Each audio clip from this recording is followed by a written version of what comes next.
الحمدللہ رب العالمین والصلاة والسلام علی سید الانبیاء والمرسلین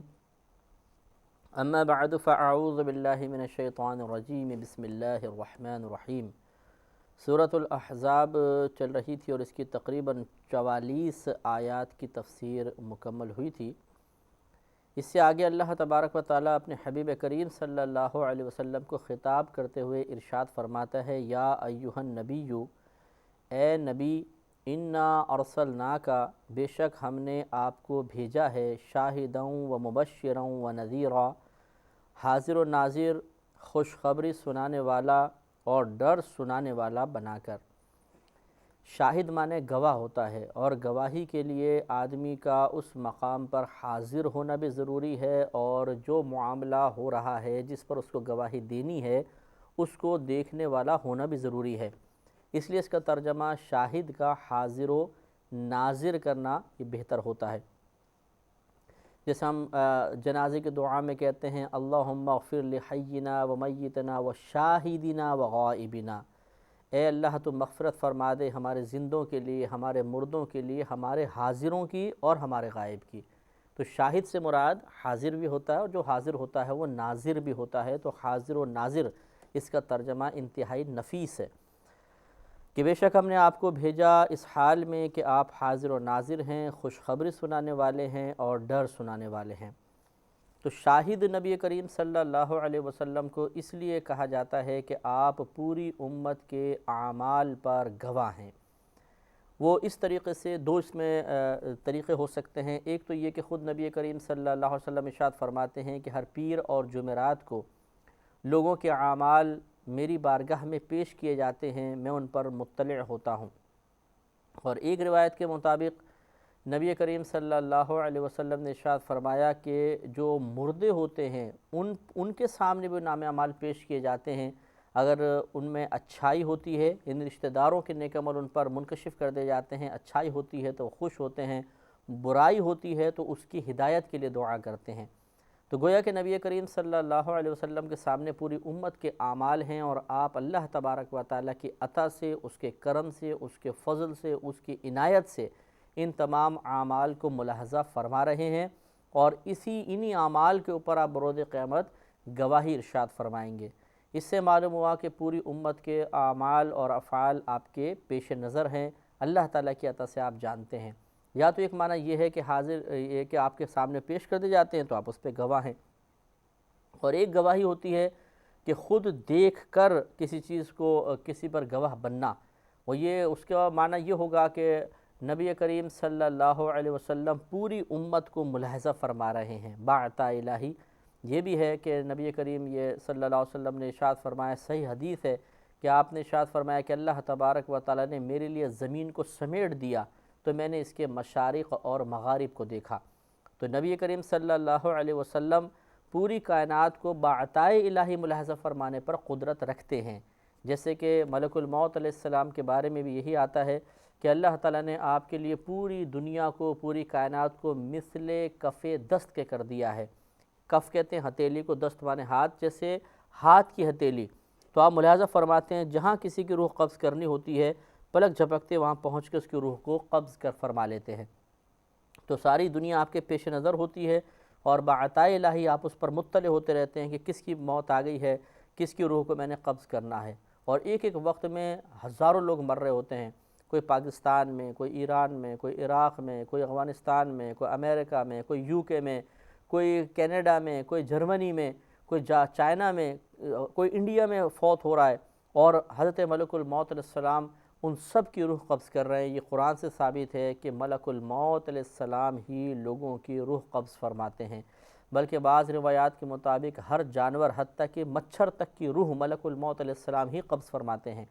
تو آپ ہی دیکھیے کہ یہ کوئی تعجب کی بات نہیں ہے۔ اگر ہم صرف ملک الموت علیہ السلام کو پیش نظر رکھیں تو واقعی یہ کام بہت مشکل، بلکہ بعض صورتوں میں ناممکن سا بھی نظر آئے گا، لیکن جب ہم اللہ تبارک و تعالیٰ کی قدرت و عظمت پہ نگاہ رکھتے ہیں تو فوراً ذہن کہتا ہے کہ کچھ بھی مشکل نہیں ہے، ہمارا رب بڑی شان والا ہے، وہ چاہے تو ایک مخلوق میں اتنی قوت پیدا فرما دے کہ وہ پوری کائنات کو ملاحظہ کر کے پلک جھپکتے ہزارہا مقامات سے روح قبض کر لے۔ تو یہی معاملہ نبی کریم صلی اللہ علیہ وسلم کے لیے بھی ثابت کیا گیا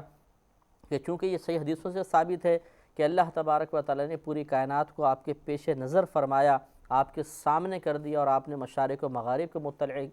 مطلع ہو گئے، آپ نے ان کو ملاحظہ فرمایا۔ اس سے معلوم ہوا کہ باعطائے الہی آپ امت کے اعمال پر خود واقف ہیں، براہ راست ان کو ملاحظہ فرما رہے ہیں۔ تو یہ اگر معنی رکھا جائے، یہ اگر نظریہ عقیدہ رکھا جائے، تو اس میں بھی شرعاً کوئی حرج نہیں ہے کہ صحیح احادیث سے یہ ثابت ہوتا ہے۔ لیکن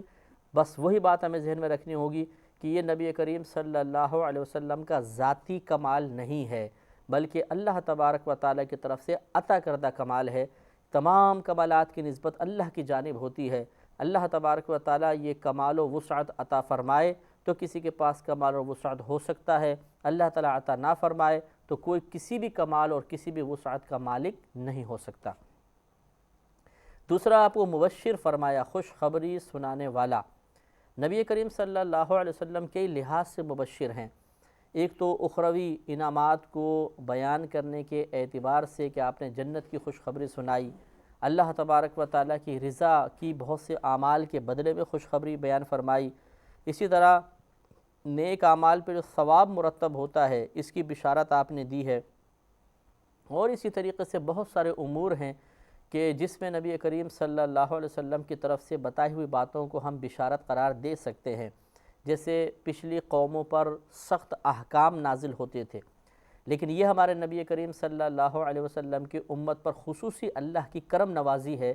کہ اس امت پر اعمال بہت ہی آسان فرض کیے گئے ہیں، بہت ہی آسان، مشکل عمل ختم کر دیے گئے۔ مثلا موسیٰ علیہ السلام کے دور مبارکہ میں اگر کسی کے بدن پر پیشاب لگ جاتا تو اس پر واجب تھا کہ اپنے بدن کی کھال کاٹ دے، اتنی احتیاط سے کرنا پڑتا تھا، اور اگر لگ جائے تو کھال کاٹو۔ اس طرح کپڑے پہ پیشاب لگ جاتا تھا تو کپڑا کاٹنے کا حکم تھا، لباس بیکار ہو جاتا تھا یا پیوند لگانے پڑتے تھے۔ اس امت پر اللہ کی کرم نوازی دیکھیے، اگر بدن پہ پیشاب لگ جائے کوئی بات نہیں، آپ اس پہ پانی بہا دیں، پاک ہو جائے گا۔ کپڑے پر کوئی گندگی لگ جائے تو اس کو صحیح طریقے سے پاک کر لیں، کپڑا دوبارہ استعمال کے قابل ہے۔ یہ کتنی بڑی اللہ کی کرم نوازی تھی۔ اسی طرح پہلے دور میں صرف زبانی توبہ مقبول نہیں تھی، بلکہ جب تک اس شخص کو دنیا میں سزا نہ ملتی تب تک اس کی توبہ مقبول نہیں ہوا کرتی تھی، اور پھر اس کے جو گناہ کا پردہ تھا وہ چاک کر دیا جاتا تھا۔ لہٰذا بنی اسرائیل جب کوئی گناہ کرتے تو بعض روایات کے مطابق صبح جب وہ رات کو جس سے گناہ کیا تو صبح اس کے دروازے پر وہ گناہ لکھا ہوتا تھا، اور اس سے کفارہ بھی لکھ دیا جاتا تھا اللہ کی طرف سے کہ اس کا یہ گناہ کا کفارہ ادا کرو۔ تو ایک تو سب لوگ اس پر مطلع ہو جاتے تھے اس کے گناہ پر کہ رات میں اس نے کیا کیا، اور دوسرا اس کو سزا دی جاتی تھی، فوری طور پہ سزا اس کو قبول کرنی پڑتی تھی۔ اس امت پہ کرم نوازی دیکھیے کہ نبی کریم صلی اللہ علیہ وسلم نے اللہ کی طرف سے ہمیں یہ خوشخبری سنائی کہ اللہ تعالیٰ تمہارے گناہوں کا پردہ رکھے گا۔ لہذا ارشاد فرمایا کہ اللہ تعالیٰ تمہارا پردہ رکھتا ہے، تم بھی اپنے مسلمان بھائیوں کا پردہ رکھو۔ اور ایک بات میں فرمایا جو اپنے مسلمان بھائی کا پردہ چاک کرے گا اللہ تبارک و تعالیٰ بروز قیامت اس کا پردہ چاک کر دے گا۔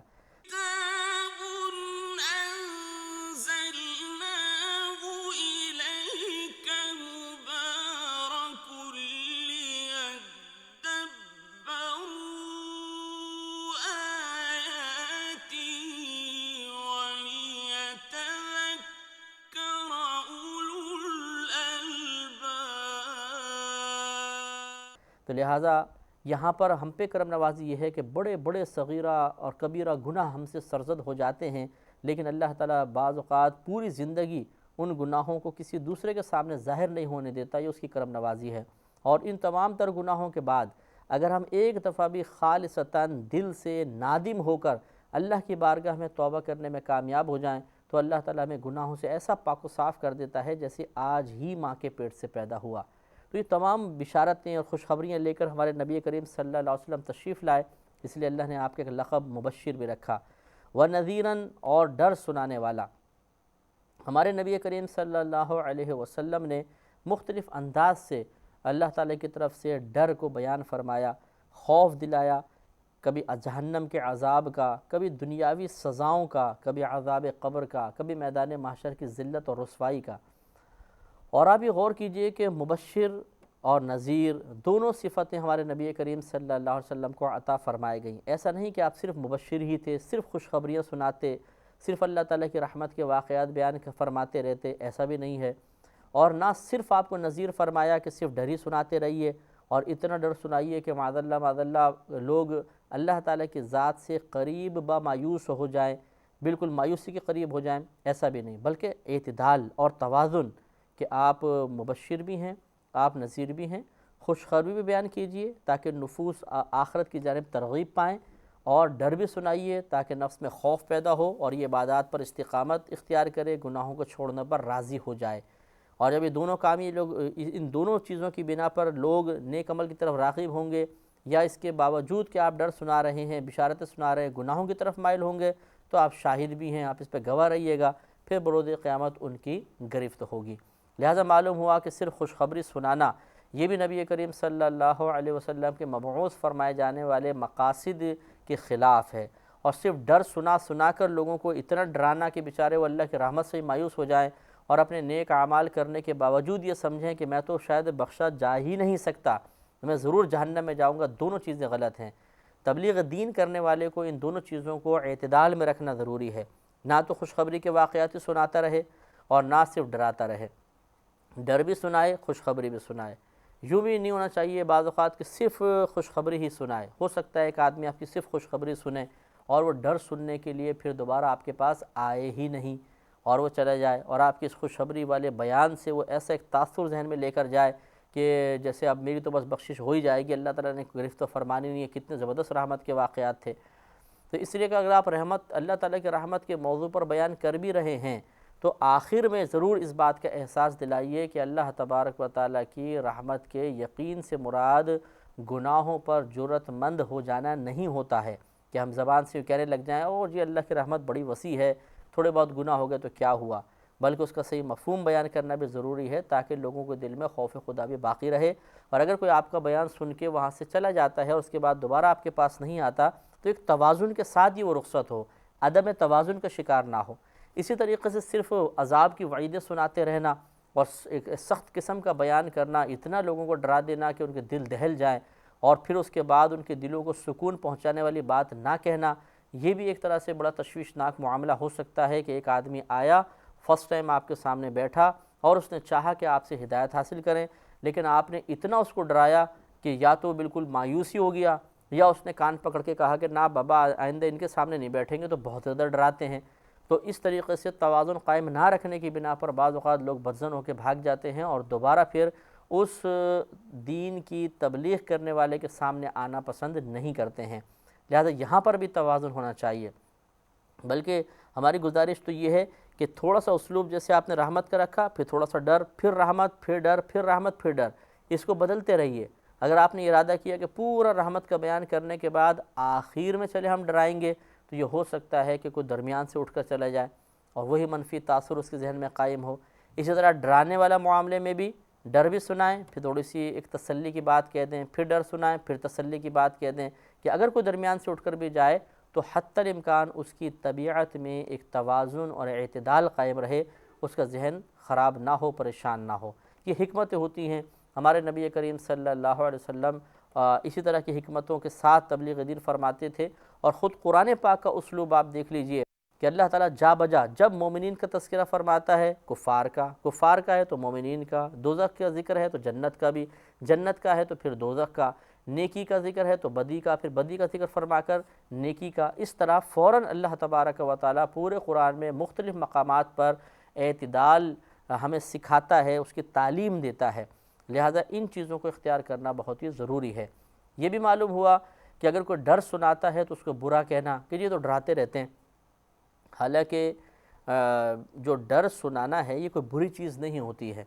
اب ہمارا مزاج اصل میں اتنا نازک ہو گیا ہے کہ ہم بڑے بڑے گناہ کرتے ہیں اور ہم نہیں چاہتے کہ ان گناہوں کا کوئی عذاب بیان کر کے ہمیں ہمارے گناہوں کا احساس دلایا جائے، ہمیں مجرم ثابت کیا جائے، ہمیں ایک غلط اور گنہگار شخص قرار دیا جائے اور ہمیں آخرت کے معاملے میں گرفتار قرار دیا جائے۔ ہم اس بات کو پسند نہیں کرتے ہیں، بلکہ ہمارا ایسا مزاج بن چکا ہے کہ ہم کتنے مرضی گناہ کریں، ہماری تعریف ہونی چاہیے، ہمیں سراہنا چاہیے، ہمیں جنتی قرار دینا چاہیے، ہمیں عاشق رسول آپ قرار دیجئے، ہمیں متقی پرہیزگار قرار دیجئے، بالکل ہماری گرفت نہ فرمائیں کسی چیز کے اندر۔ اگر آپ نے کہیں پر ایسا کوئی بیان کر دیا جہاں گرفت ہے اور جہاں پہ پردہ چاک ہونے لگا، جہاں چودھری بن کے بیٹھنے والے شخص کو آئینہ دکھانا آپ نے شروع کیا، وہاں وہ برا مان جائیں گے۔ تو ایسا بھی ہوگا کہ اگر آپ تبلیغ دین فرماتے ہیں اور کہیں آپ نے بالکل صحیح اور کھری بات بیان فرمائی، تو جو اس قسم کے انتظامات کرنے والے ہوتے ہیں، جب انہیں احساس ہوتا ہے کہ ہماری گرفت شروع ہو گئی ہے اور ہمارا جو ایک جھوٹا ایک وقار قائم تھا اس کا پردہ چاک ہونے لگا ہے، تو وہ گھبرا جاتے ہیں، یا تو اٹھ کے غائب ہو جاتے ہیں وہاں سے۔ یہ اکثر انتظامیہ میں جو لوگ ہوتے ہیں وہ اکثر ایسے ہی ہوتے ہیں،